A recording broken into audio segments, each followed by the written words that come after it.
Assalamualaikum warahmatullahi wabarakatuh. Perkenalkan, nama saya Anissa Rabita Widianti dari kelas 3B dengan NIM 2022 D1B010. Jadi di sini saya akan menjelaskan materi, yaitu yang pertama ada semen, agregat tanah dan air, kayu dan baja. Langsung saja ke materi pertama, yaitu semen.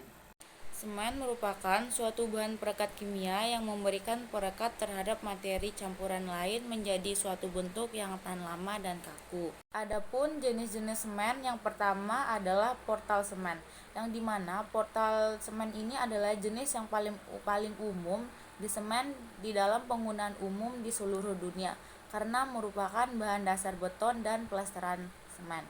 Yang kedua itu adalah super masonry semen, yang dimana semen ini lebih tepat digunakan untuk konstruksi perumahan, gedung, jalan, dan irigasi lainnya. Yang ketiga itu adalah oil well semen atau bisa disingkat dengan OWC, yang dimana ini merupakan semen khusus yang lebih tepatnya digunakan untuk pembuatan sumur minyak bumi dan gas alam dengan konstruksi sumur minyak bawah permukaan laut dan bumi. Yang keempat adalah semen putih. Semen putih ini digunakan untuk pekerjaan penyelesaian atau finishing sebagai filter atau pengisi.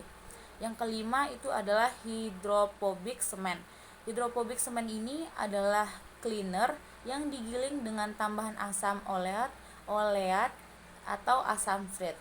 Yang keenam adalah waterproofed semen, yang dimana jenis semen ini digunakan di Inggris yang terbuat dari semen Portland yang ditambah kalsium, aluminium, atau serat logam lainnya.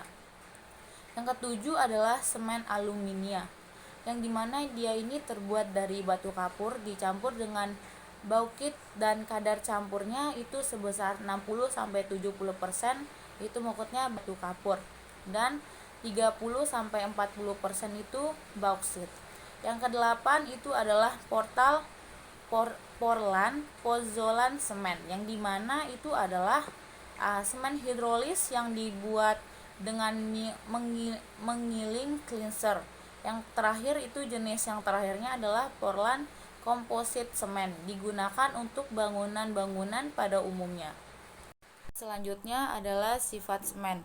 Pada sifat semen terbagi atau terdiri dari dua jenis, yaitu sifat semen fisik dan sifat semen kimia. Pada sifat fisik semen ini, pertama, kehalusan semen, besar kecilnya partikel semen menentukan kehalusannya. Pada kehalusan semen yang baik dicapai melalui penggilingan klinker pada langkah terakhir proses produk semen, karena laju hidrasi semen berhubungan langsung dengan ukuran partikel semen. Kehalusan semen sangat penting. Yang kedua itu adalah tingkat kesehatan pada semen, yang dimana mengacu pada semen untuk tidak menyusun saat mengeras. Semen berkualitas baik mempertahankan volumenya setelah pengerasan tanpa menunda pemuaian yang disebabkan oleh kapur bebas dan magnesia yang berlebihan. Yang ketiga adalah konsistensi semen. Kemampuan pasta semen untuk mengukur adalah konsistensi, di mana itu diukur dengan tes Fichat. Dalam uji Fichat tersebut, pasta semen dengan konsistensi normal diambil di peralatan Fichat. Yang keempat adalah kekuatan semen. 3 jenis kekuatan semen diukur dari tekan, tarik, dan lentur. Berbagai faktor mempengaruhi kekuatan, seperti rasio air semen, rasio agregat semen halus, kondisi pengawetan, ukuran dan bentuk spesimen, cara mencetak dan pencampurannya, kondisi pembebanan dan umur. Yang kelima adalah kekuatan tekan. Jadi pada kekuatan tekan ini adalah tes kekuatan yang paling umum, yang dimana benda ujinya 50 mm diambil dan diberi beban tekan sampai patah. Urutan pemuatan harus dalam waktu 20 detik dan 80 detik. Yang keenam itu daya tarik. Meskipun pengujian ini biasanya dilakukan pada tahun-tahun awal produksi semen, kini pengujian tidak memberikan informasi berguna tentang sifat-sifat semen. Yang kedelapan adalah kekuatan lentur. Kekuatan lentur ini sebenarnya adalah kekuatan tarik dalam lentur. Pengujian dilakukan pada balok mortar semen berukuran 40 kali 40 kali 160 mm yang dibebani pada titik tengah hingga patah. Sifat kimia semen. Bahan baku pembuatan semen adalah bahan baku kapur kalsium, pasir atau tanah liat silikon, baur atau aluminium, dan biji besi, dan dapat berupa cangkang, kapur, tapal, serpih, tanah liat, terak, tanur tiup, batu tulis. Dan pada sifat kimia semen ini sendiri terdapat trikalsium aluminium atau C3A, trikalsium silikat atau C3S, trikalsium silikat C2S, ferit C4 atau C4AF, magnesia MgO, sulfur trioksida, oksidasi besi atau oksida besi, alkali, kapur bebas, asap silika, dan alumia. Materi selanjutnya atau materi kedua itu adalah agregat dan air. Jadi, agregat merupakan material granuler seperti kerikil, pasir, kerak tungku, dan batu pecah dan dipakai secara bersama-sama dengan suatu media pengikat untuk membentuk suatu beton semen hidraulika atau adukan. Adapun klasifikasi pada agregat, berdasarkan asalnya, agregat itu terbagi menjadi dua, yaitu agregat alami dan agregat buatan.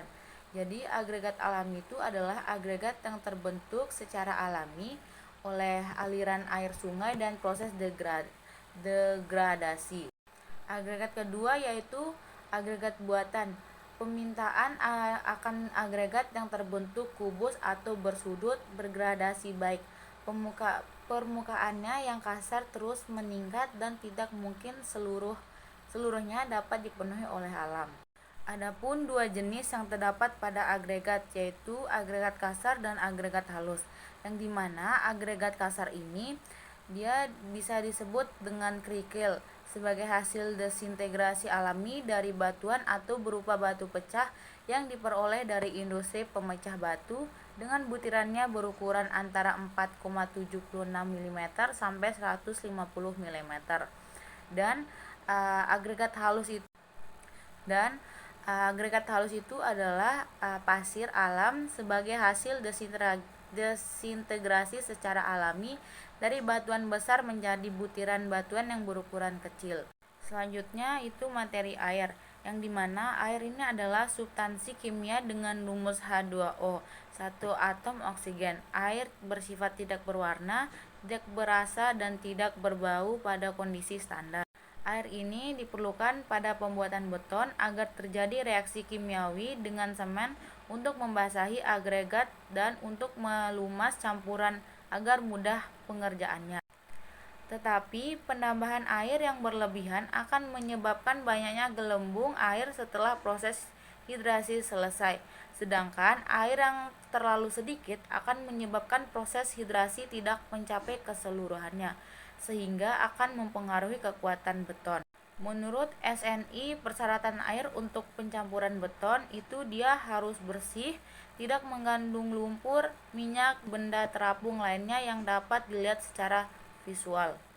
Adapun sifat dalam air yang pertama adalah kebersihan. Air yang digunakan untuk mencampur beton harus bersih dan bebas dari kotoran seperti minyak, asam, dan basah. Kontaminan dalam air dapat melemah beton dan mempengaruhi keawetannya. Yang kedua itu adalah suhu. Suhu yang digunakan dalam pencampuran beton dapat mempengaruhi waktu pengerasan beton. Suhu ideal untuk mencampur air adalah sekitar 20-25 Celcius. Yang ketiga adalah tingkat pH. Jadi tingkat pH air harus antara 6 dan 8. Jika air terlalu asam atau basah, hal ini dapat mempengaruhi reaksi kimia yang terjadi selama pengerasan dan pengerasan beton. Yang keempat adalah kuantitas. Jumlah air dapat menyebabkan beton lemah dan keropos, sedangkan terlalu sedikit air dapat membuat beton itu sulit dikerjakan. Yang kelima adalah minum. Disarankan untuk menggunakan air minum mencampur beton. Air minum adalah air yang aman untuk diminum dan tidak mengandung kontaminan bahaya. Yang keenam adalah konsistensi, yang dimana konsistensi air yang digunakan untuk mencampur beton harus seragam. Air harus ditambah secara bertahap ke dalam campur sampai konsistensi yang diinginkan tercapai. Yang terakhir atau yang ketujuh itu adalah bahan tambahan, yang dimana bahan tambahan ini, beberapa bahan tambahan dapat ditambah ke dalam air untuk memperbaiki sifat beton, seperti bahan pelatih untuk meningkatkan kemampuan kerja, akselerator untuk mempercepat waktu pengerasan, atau retarder untuk memperlambatnya.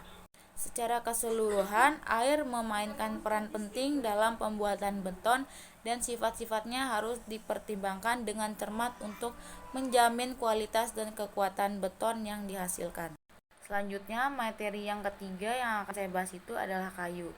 Jadi, kelas kayu atau sesuai permen PUR dan permen LHK itu mengacu pada sistem penilaian atau kualifikasi kualitas kayu yang digunakan dalam berbagai aplikasi seperti konstruksi, kerajinan tangan, atau pembuatan perabotan. Ini adalah cara untuk menggolongkan kayu berdasarkan karakteristik fisiknya seperti kepadatan, ketahanan, dan penampilan. Kelas kayu pun terbagi menjadi beberapa tingkat. Ada kelas kayu pertama, kelas kedua, dan kelas ketiga. Dengan kelas pertama itu memiliki kualitas tingkat tinggi dan kelas kedua mempunyai kualitas sedang, dan kelas kayu ketiga itu memiliki tingkat yang sangat rendah. Adapun sifat atau karakteristik pada kayu yaitu kekuatan dan ketahanan.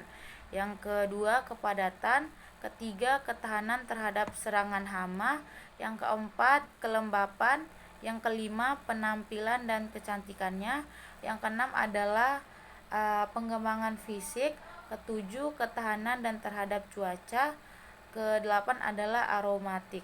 Dan pada kayu ini juga terdapat pengujian atau pembebanan kayu untuk material konstruksi, yang dimana pertama dia ada uji ketegangan tarik dan tekan, dan kedua itu uji ketegangan lentur, ketiga uji regangan, keempat uji kekerasan, dan kelima adalah uji kekuatan torsi. Dan materi terakhir yaitu baja. Jadi baja adalah logam paduan dengan besi sebagai unsur dasar dan karbon sebagai unsur paduan utamanya. Kandungan karbon dalam baja berkisaran antara 0,2% hingga 2,1% berat sesuai gradiennya. Dan fungsi karbon ada dalam baja itu adalah sebagai unsur pengerasa. Adapun sifat-sifat dasar dari material baja yaitu 1. Baja terkenal amat baik untuk bahan utama struktur bangunan karena memiliki kekuatan tarik dan kekuatan tekan yang sama baiknya. Yang kedua adalah memiliki kekuatan terhadap beban tank dan tekan aksial serta beban lentur yang amat baik. Yang keempat adalah kekuatan besar, ini membutuhkan volume yang relatif tingkat tinggi. Yang keempat adalah jenis penampang I dan H biasanya cocok untuk elemen balok dan kolom struktur. Yang kelima adalah jenis profil, kanal, dan siku cocok untuk elemen-elemen sekunder seperti pengaku atau tumpuan struktur. Dan metode pengujian baja itu terdapat berbagai metode pengujian besi yang masing-masing dirancang untuk menguji aspek tertentu dari material. Beberapa metode pengujian yang umum digunakan dalam industri baja yaitu dia mencakup pengujian tarik, impak, kekerasan, dan korosi. Baja terbagi menjadi dua jenis, yaitu pertama baja karbon atau baja yang bisa disebut juga plain carbon steel, yang dimana dia mengandung terutama unsur karbon dan sekitar silikon. Yang kedua adalah baja paduan baja. Baja paduan baja dikatakan dipadu jika komposisi unsur-unsur paduannya secara khusus, bukan baja karbon, biasanya yang terdiri dari unsur fosfor dan mangan. Sekian dari saya. Maaf atas kekurangan dan kesalahan saya. Wassalamualaikum warahmatullahi wabarakatuh.